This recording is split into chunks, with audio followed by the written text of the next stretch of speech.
어제 토요일 오후 5시부터 새가족학교 79기가 개강하게 되었습니다.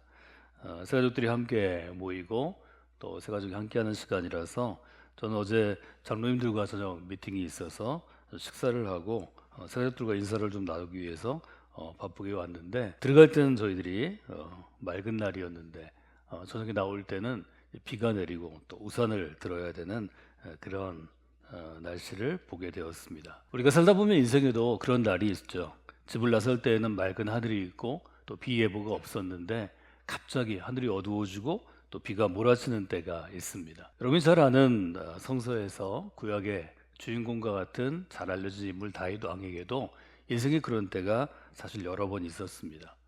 특별히 다윗에게 가장 어둡고 힘들고 어려웠을 때는 아들이었던 압살롬이 아버지를 배반하고 또 왕을 배신하고 왕을 폐위시키고 다윗을 죽이고 왕이 되려고 반역을 시도했을 때였습니다. 다윗은 노년이 돼서 아들에게 배신을 당하고 신하들에게 배신을 당해서 유대 광야로 도망을 가야 하는 어려운 일을 나이 들어서 겪게 되었습니다.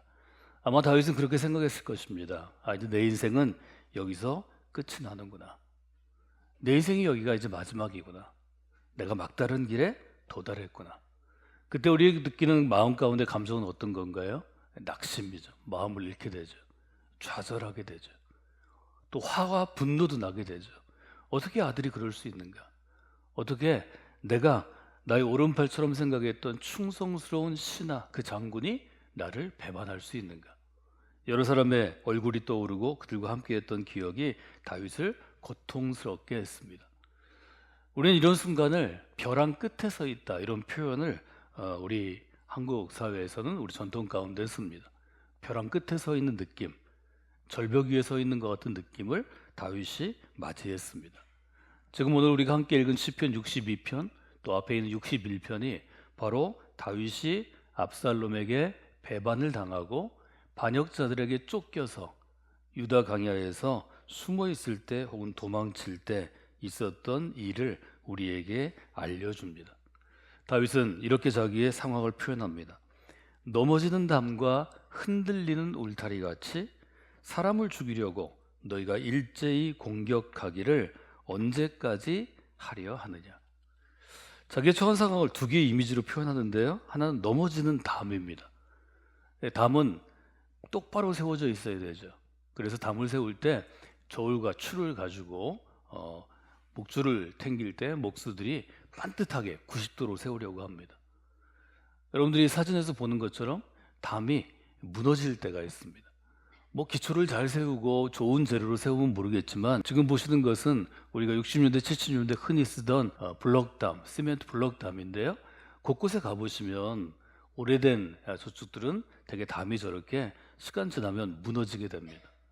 무너지면 처음에는 지지대를 세우죠. 나무를 세울 수도 있고 저렇게 쇠 기둥을 세울 수도 있는데, 여기 넘어지다 하는 단어는 히브리어로 기울어지다, 구부러지다 그런 뜻입니다. 담은 집을 지키는 것이고 성으로 얘기하면 도시를 지키는 것입니다. 지금은 보이지 않는 담이 우리를 지켜주고 있습니다. 우리가 살아가는 이 대한민국 사회가 여러분이 굉장히 안전하게 하루하루를 보내는 것 같지만, 보이지 않는 담을 지키는 일종의 군사력이 있고 우리의 외교력이 있고 우리의 경제력이 있기 때문에 우리의 삶이 안정을 취하는 거죠. 나를 지키고 있던 이 담이 기울어져 구부러져 넘어질 순간들이 우리에게 갑자기 올 수 있습니다. 똑같은 이미지로 흔들리는 울타리를 이야기합니다. 울타리는 담하고 조금 다른 의미죠. 예를 들어 나무 울타리가 있습니다. 나무 울타리는 아주 담처럼 견고하게 건축물이 아니기 때문에 흔들으면 흔들릴 수 있습니다. 기울어진 담, 흔들리는 울타리를 넘어서 원수가 혹은 대적이 나를 죽이려고 달려드는 상태입니다. 그냥 놓아두어도 담은 넘어질 것이고 흔들지 않아도 울타리가 넘어질 텐데, 그 넘어지는 담과 흔들리는 울타리를 뛰어넘어서 연약한 상태에 있는 대상을 공격하는 이미지를 여러분이 보실 수 있습니다. 이런 연약한 상태에 있는 대상을 공격하는 것은 우리 사회에서 보면, 또 이렇게 평화로운 관점에서 보면 얼마나 야비하고 얼마나 악하고 얼마나 비열한 것인가요? 그냥 놔둬도 아프고 그냥 놔둬도 넘어지고 그냥 놔둬도 죽을 것 같은 사람을 죽이려고 공격하는 상태가 3절에 있습니다.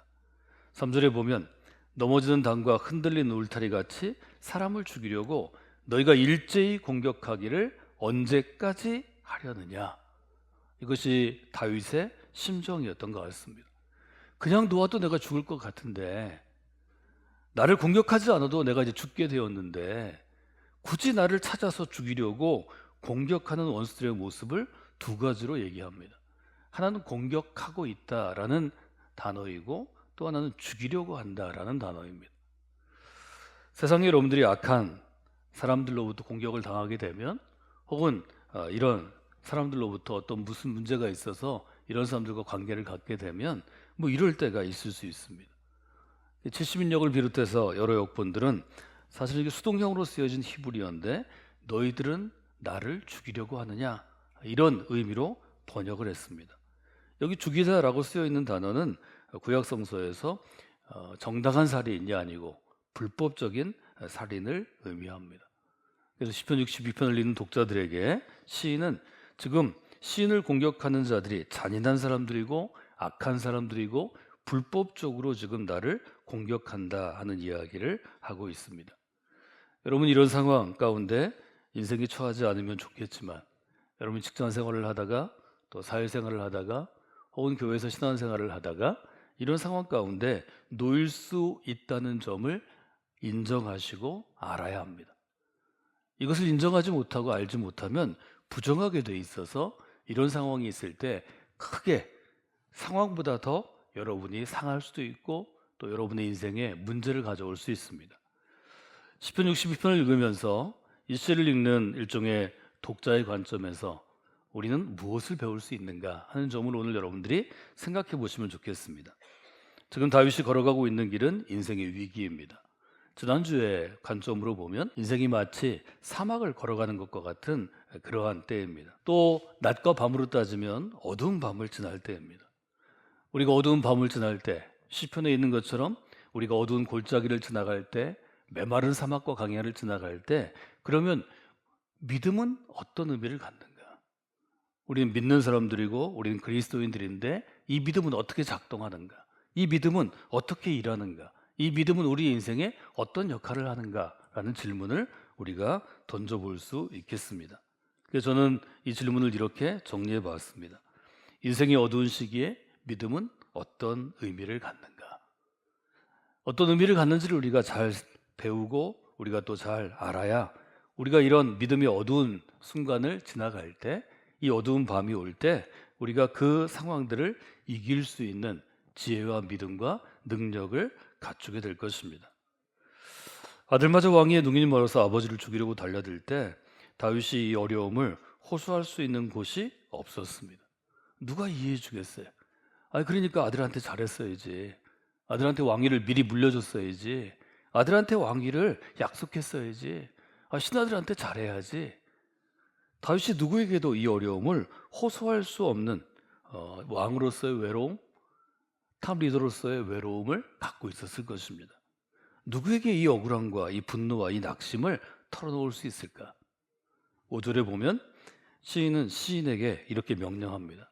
나의 영혼아, 나의 영혼아, 잠잠히 하나님만 바라라. 나의 영혼아, 잠잠히 하나님만 바라라. 무릇 소망이 그로부터 나오는도다. 여기서 중요한 것은 어떤 것인가요? 저는 몇 가지 중요한 단어를 여러분이 기억하기를 원하는데요. 첫째는 하나님만입니다. 하나님만 바라라. 하나님을 바라보라 우리가 얘기할 수 있는데 이 5절은 하나님만 바라라 이렇게 되어 있습니다. 여러분이 뜻을 잘 알기 위해서 다양한 영어 역본들을 참고할 수 있는데요. 영어 역본들은 alone이라는 단어를 여기에 추가합니다. In God alone, 혹은 He, 혹은 God alone. 하나님 한 분만을 바라보라는 것입니다.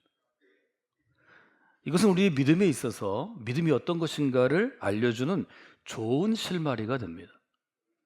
좋은 키가 됩니다.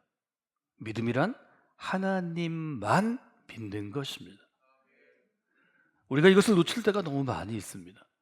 여러분이 인생의 위기에 처해 있을 때, 여러분을 보호해주던 담이 기울어져 있을 때, 여러분의 부모가 혹은 여러분의 회사가 혹은 여러분의 누구가 쳐준 울타리가 흔들리고 무너져 갈 때, 그때 우리 자신을 돌아보면서 해야 되는 질문은 내가 지금 하나님만 바라고 있는가입니다. 하나님을 바라고 있는가가 아닙니다. 하나님만 바라고 있는가. 이것을 한번 여러분들이 그 의미들을 생각해 보시면 좋을 것 같습니다. 저는 하나님만 바라다를 이렇게 풀어서 한 문장으로 정리해 봤습니다. 이 세상에서 어떤 것도 어떤 존재도 믿음의 대상이 될 수 없습니다. 믿음은 하나님만 바라는 것입니다. 이게 바라다는 일차로 소망하다 이런 뜻입니다. 또 한국어로 보면 뭐 하나님을 바라보다 이렇게 여러분들이 그냥 이해하셔도 될 것 같습니다. 우리는 흔히 이런 말을 자주 쓰죠. 웅천아, 그 사람 믿을 수 있어? 그 사람 믿을 수 있는 사람이야? 이렇게 질문할 수 있습니다. 내 주변에 누가 있는데, 제 친구 중에 누가 있는데 저한테 물어볼 수 있죠. 그 사람 믿을 수 있는 사람이야? 그 사람에게 제가 솔직하게 얘기하는 아주 좋은 관계고 오래된 관계라면 저는 그렇게 대답할 것입니다. 안 돼. 그 사람 믿을 수 없는 사람이야. 그 사람 믿을 수 있는 사람이야. 우리는 이 믿음이라는 단어를 사람과의 관계에서 잘 알 수 있습니다. 여러분 주변에 믿을 수 있는 사람이 몇 명이나 되나요? 제가 여러분에게 전화해서 물어볼 수 있죠. 제가 이런 사람이 저에게 찾아와서 이런 얘기를 해서 제가 확인해야 되는데, 집사님, 이 사람 믿을 수 있습니까? 제가 물어보면 여러분이 오래 생각할 수밖에 없을 것입니다. 여러분 주변에 몇 사람이나 그 사람 믿을 수 있습니다. 목사님, 그 사람과 함께 이런 일을 하시면 좋겠습니다. 이렇게 흔쾌하게 대답할 수 있는 게 쉬운 것이 아닙니다. 그럼에도 불구하고 우리는 살아가면서 내 주변에 있는 사람 중에 누군가를 좀 믿고 싶은 마음이 있습니다. 신뢰하고 싶은 마음이 있습니다. 좀 믿어보고 싶을 때도 많습니다. 그래야 인생을 살아갈 수 있기 때문입니다. 그런데 누군가를 믿었던 그 믿음이 오랫동안 지속되거나 평생토록 지탱이 되면 좋겠지만 그렇지 않은 경우가 훨씬 더 많이 있습니다. 여러분들이 어떤 어려움이 있을 때, 특별히 사람을 신뢰했는데 배신을 당하거나 배반을 당하거나 그 사람 때문에 큰 어려움을 당할 때 여러분의 인생도 사막 가운데로 들어갑니다. 여러분의 인생도 아주 깊은 골짜기로 들어갑니다. 밥맛도 없어지고 잠도 잘 오지 않고 더 살 의욕도 없어집니다. 이게 인생이 살아가는 일종의 인생의 실상입니다. 중세 수도사들이 이런 말을 즐겨 사용했다고 합니다. 재미있는 말인데요. 사람은 사랑의 대상이지 신뢰, 믿음의 대상이 아니라는 거죠. 여러분 어떻게 생각하시나요? 여러분 믿음이 더 성숙해질수록, 여러분이 그리스도인으로서 더 믿음 있는 사람이 될수록 여러분들이 중세 수도사들이 했던 이 말을 기억하면 좋을 것 같습니다. 여러분 주변에 많은 사람들이 있습니다. 여러분 주변에 많은 그리스도인들이 있습니다. 이분들은 여러분이 사랑해야 할 대상이지 이분들이 꼭 여러분이 믿어야 될 대상은 아니라는 점도 기억하시면 좋을 것 같습니다. 오늘 이 시편의 말씀에 비추어서 우리가 생각해 보면 우리는 사람을 신뢰하려는 성향, 경향이 우리 가운데 있지만 사람은 신뢰할 대상이 아니라는 점을 분명히 여러분들이 마음 가운데 두시면 좋겠습니다. 여러분, 사람은 여러분이 하나님의 사랑을 받은 것처럼 그 사랑을 흘려보내는 귀한 존재입니다. 하나님만이 우리가 믿을 수 있는 대상입니다. 바꿔 얘기하면 이 세상의 어떤 것도, 이 세상의 무엇도 믿음의 대상이 될 수는 없습니다. 여러분, 그리스도인을 살아가면서 깊이 신뢰하고 믿었던 어떤 대상으로부터 배신을 당할 때가 있습니다. 그때는 이렇게 생각하시면 좋을 것 같습니다. 배신의 상처, 배신의 아픔, 고통 때문에 여러분이 밥을 먹지 않고 잠들지 못하고 또 예배도 중단하고 신앙생활 중단할 수 있는데요.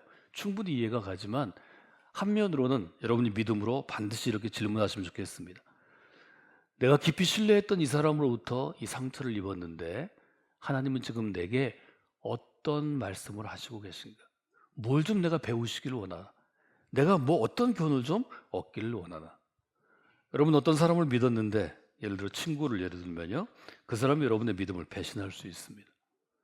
여러분이 아주 헌신하고 수고하는 어떤 모임이 있을 수 있습니다. 뭐 동호회가 됐든지 친목회가 됐든지 그 모임이 여러분 배신할 수 있습니다. 여러분이 믿었던 조직이 있을 수 있습니다. 특별히 우리가 직장 생활하는 사람들은 직장이 나를 잘 대해주고 직장이 나의 인생의 모든 것일 수 있습니다. 그러나 그 믿었던 조직이 나의 믿음을 배신할 수 있습니다. 이것은 교회도 마찬가지입니다. 교회 공동체 안에서 어떤 그리스도인과 깊은 교제를 나누었는데 그 대상으로부터 배신을 당하거나 상처를 입을 수 있습니다. 그때 어떻게 해야 될까요? 하나님은 왜 이런 상황을 나한테 허락하신 걸까요? 이런 힘들고 어려운, 소화하기 어려운 상황에서 여러분이 믿음으로 어떤 교훈을 얻거나 여러분의 믿음이 한 뼘씩 성장했다면 여러분의 믿음은 상당히 성숙한 믿음으로 지금 진행 중인 것입니다. 여러분 이럴 때 아주 좋은 교훈들을 배우시는 분들이 되시기를 바랍니다. 믿음의 눈으로 보면 이때가 바로 하나님을 바라볼 때입니다. 하나님 앞에 설 때입니다. 내가 과연 하나님만 바라고 있는지 이 신앙을 점검할 수 있는 때입니다. 그래서 이때가 정말 귀하고 복된 때라는 것을 기억합니다. 여러분 이런 배신의 순간, 상처의 순간, 또 어떤 음모 때문에 공격을 당할 때 시편 62편을 펼치시기 바랍니다. 시편 62편을 읽으십시오. 마음에 묵상하십시오. 제가 지금 설명해 드린 시편에 대한 설명들을 기록하시고 여러분 나름대로 믿음의 교훈들을 배우시는 성숙한 그리스도인들이 되시기를 바랍니다. 두 번째는 잠잠히라는 단어입니다. 첫째는 하나님만이었습니다. 만이라는 전묘였고요. 두 번째는 잠잠히입니다. 여기 잠잠히라는 히브리어는 기본적으로 침묵 혹은 고요라는 뜻을 갖고 있습니다. 하나님을 바라보는데 침묵 가운데 바라라 하는 것입니다. 여기 바라라는 소망하다 혹은 마음으로 원하다, 소원하다 그런 뜻의 원어가 있다고 제가 말씀을 드렸습니다. 근데 이 단어의 또 다른 뜻이 어떤 것인가 하면 체념하다, 포기하다라는 뜻도 있습니다. 저는 이 뜻이 굉장히 주는 일종의 통찰력이 있다고 생각합니다. 하나님을 바라는데 기본적으로 침묵 가운데 바라는 것은 우리가 받아들일 수 있습니다. 그런데 무엇인가 체념하고 포기하는 뜻은 무엇일까? 이런 생각을 해보게 되었습니다. 다윗의 심정은 어떤 것일까요? 다윗은 자기의 삶 가운데 상당 부분을 그 당시에 포기했을 것으로 학자들은 또 묵상하는 사람들은 생각합니다. 이제 내가 끝이구나. 내가 왕으로서의 삶은 여기서 끝이구나. 아들에 의해서 죽임을 당하겠구나. 아들에 의해서 내가 왕에서 쫓겨났구나. 자기 자신에 대한 일정 부분을 그는 포기한 상태였습니다. 그리고 그는 고요한 가운데, 말하자면 침묵 가운데 하나님의 처분을 기다리게 됩니다. 하나님의 결정을 기다리게 됩니다. 잠잠히라는 말은 이처럼 근본적으로는 예를 들면 히브리어 어원을 따지는 우리가 언어학적으로는 침묵하는 것, 그 다음에 포기하는 것입니다. 잠잠히를 설명하는 어떤 것이 좋을까 생각을 했는데요. 제가 읽었던 여러 가지 설명들, 여러 가지 책 중에 제일 좀 제가 기억나고 오래 했던 것을 한번 좀 여러분에게 소개해드리면 좋을 것 같습니다.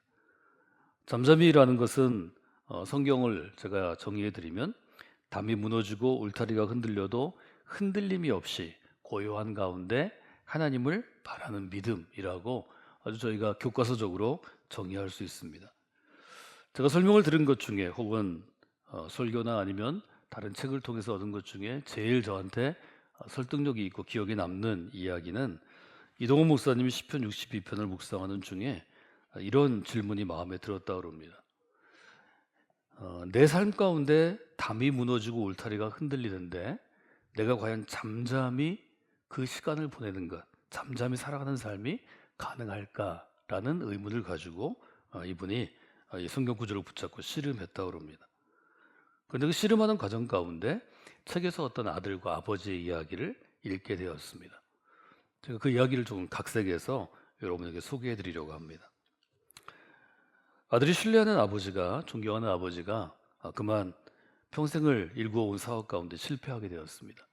살던 집은 가압류를 당하고 또 가후에는 집행인이 와서 빨간 딱지가 붙어서 집안이 아주 쑥대밭이 되었습니다. 아들은 너무 괴로운 시간을 지내게 되었습니다. 아버지의 보호와 아버지의 일하는 가운데 평안하고 축복된 삶을 살았는데 아버지의 실패로 삶이 송두리째 흔들린 것입니다. 아들과 가정을 둘러싸고 있던 담은 무너졌고 울타리는 부서진 지 오래되었습니다.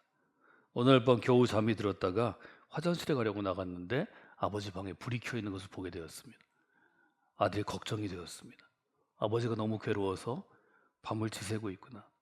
이러다가 아버지가 혹시 잘못된 선택을 해서 잘못된 선택을 하진 않을까.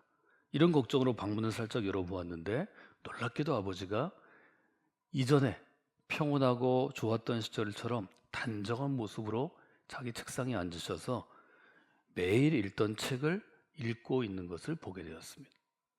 이 아버지는 아주 오랫동안 아침 일찍 새벽에 일어나서 책을 읽는 것이 평생의 습관이었는데 그날도 단정한 모습으로 책 앞에 앉아서 책을 읽는 것을 보게 되었습니다. 그런데 그 모습을 보고 이 아들은 평안을 찾게 되었습니다. 그 책에 이렇게 쓰여 있습니다. 빨간 딱지는 어두운 거실에서 여전히 뚜렷하게 보였다. 그렇지만 조금 전에 그 딱지를 보았을 때처럼 마음이 언짢거나 발걸음이 무겁지 않았다. 방금 아버지의 모습을 보았기 때문이다. 아버지는 평소와 조금도 다를 바가 없었다. 저토록 든든한 아버지가 제자리를 지키는 이상 걱정할 필요가 없다는 생각이 들게 되었다. 그 한밤중에 혹은 이른 새벽에 화장실에 갈 때 보았던 살짝 방문을 열쇠 보였던 아버지의 평안하고 고요하고 안정된 모습이 이 아들의 삶을 붙잡게 되었습니다. 집안이 망한다고 생각하면서 위축되어 있고 힘들게 여겨지고 내일은 소망이 아니라 절망이고 이게 집이 완전히 망하면 어떻게 되나 걱정하는 이 아이들이 그날 오랜만에 잠을 푹 잘 수 있었다고 고백합니다. 그리고 그날 그 본 아버지의 모습이 자기 인생을 세우게 되었고 그 집안도 다시 세우게 되었다고 고백하는 그런 장면입니다. 저는 여러분들이 이런 아버지와 같은 성숙한 그리스도인들이 되어주시길 바랍니다. 우리 교회에 그런 분들이 많이 있어야 되겠습니다. 여러분의 집안에 그런 아버지, 그런 어머니가 있어야 합니다. 우리 사회도 마찬가지입니다. 살다 보면 내가 원튼 원치 않든 악한 사람들의 공격과 음모 가운데 우리의 삶이 흔들릴 수 있습니다. 여러분을 지켜주던 견고한 담은 기울어져 넘어지게 될 것입니다. 여러분의 짐승과 가축을 지키던 울타리들은 흔들리고 흔적도 없이 사라질 수 있습니다.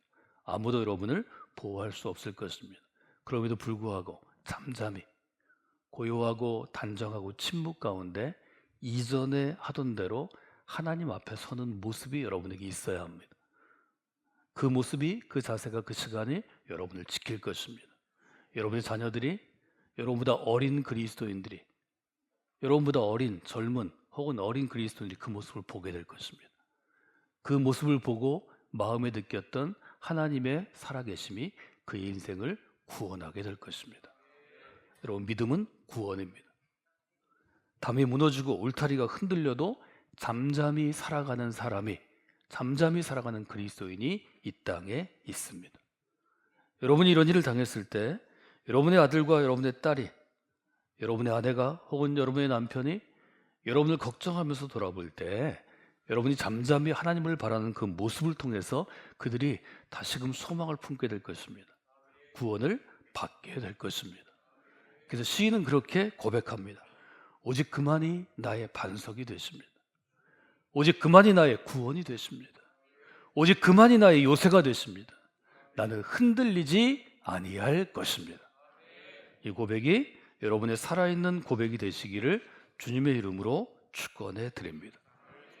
반석은 어떤 것인가요? 반석은 끝이 뾰족한 암벽을 히브리어 단어로 의미합니다.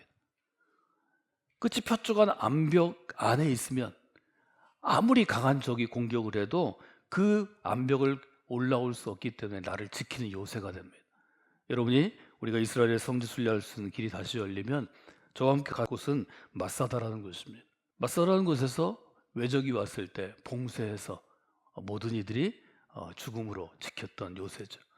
마사다에 올라가시면 지금도 이스라엘에서 모든 젊은이들이 군대에서 군 생활을 해야 되는데 장교로 인간한 이들이 와서 마사다에서 장교 임관식을 합니다. 제가 25년 전에 마사다에 올라갔을 때 우연히 그 모습을 보게 되었는데 저는 그 모습이 이스라엘 전체를 돌아본 것보다 훨씬 더 마음에 남아 있습니다.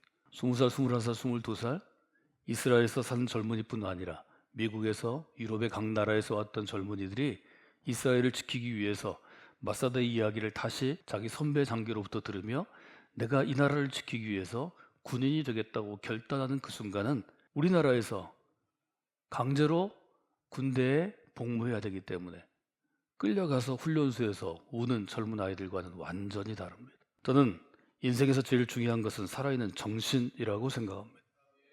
제가 그리스도인이 되어서 가장 자랑스러운 것은 살아있는 정신을 하나님으로부터 배우고 그리스도로부터 배우고 교회 공동체로부터 배우는 것입니다. 저는 우리 교회가 그런 교회가 되기를 원합니다. 썩어가는 정신을 가진 한국 사회 속에서도 살아있는 정신을 만날 수 있는 것이 되기를 원합니다. 살아있는 정신을 이야기하는 것이 되기를 원합니다. 썩은 정신을 가진 이들에게 살아있는 정신을 가지라고 도전하는 믿음의 공동체가 되기를 원합니다. 그때만이 교회 공동체가 이 사회의 반석이 될 수 있을 것입니다. 이 사회의 구원의 등대가 될 것입니다. 이 사회를 지키는 산성과 요새가 될 것입니다. 여러분에게 그 사명이 있습니다. 여러분이 그렇게 살아가야 합니다. 우리가 해야 될 일은 어떤 것인가요?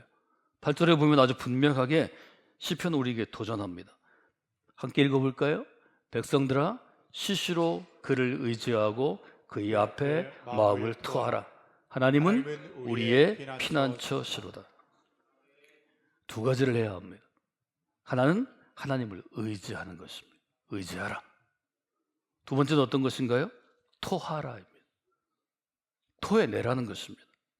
여기 의지하라는 단어는 제가 설명하지 않아도 이것은 신뢰하는 것이고 확신하는 것이고 맡기는 것입니다.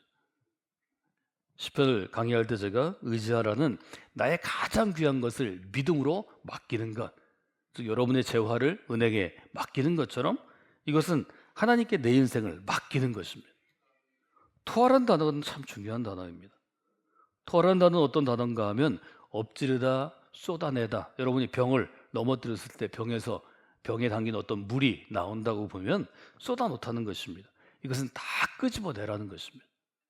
하나님을 의지하고 여러분이 담이 무너지고 울타리가 흔들릴 때 하나님의 은혜를 기대하면서 하나님 앞에서 자기의 속마음, 속사정을 다 토해내라는 것입니다. 그때 하나님께서 여러분을 살리십니다. 그때 하나님께서 여러분을 만져주십니다. 이것이 우리가 담이 흔들리고 울타리가 무너지고 내 주변을 둘러싼 상황이 또 나를 공격하는 사람들이 있을 때 우리가 해야 될 것입니다. 제가 몇 가지 믿음의 원칙에 대해서 말씀드렸습니다. 첫째로 이 세상의 어떤 것도 여러분에게 믿음의 대상이 될 수 없습니다. 여러분은 하나님 안에서 소망을 찾는 사람들입니다. 여러분은 하나님 안에서 구원을 찾는 사람들입니다. 믿음이란 어떤 상황에서도 잠잠히 하나님만 바라는 것입니다. 믿음은 하나님을 의지하는 것입니다. 믿음은 하나님 앞에서 여러분의 속마음을 토하는 것입니다. 여러분이 이 믿음으로 살아갈 때 혹 여러분의 인생 가운데 담이 무너지고 울타리가 흔들려도 혹 우리 교회 공동체 가운데 담이 무너지고 울타리가 흔들려도 하나님께서는 여러분의 삶을 붙잡아 주십니다. 다윗이 그랬던 것처럼 또 수많은 믿음의 사람들이 그랬던 것처럼 여러분의 삶 가운데 이 믿음의 역사가 있기를 주님의 이름으로 축원해 드립니다.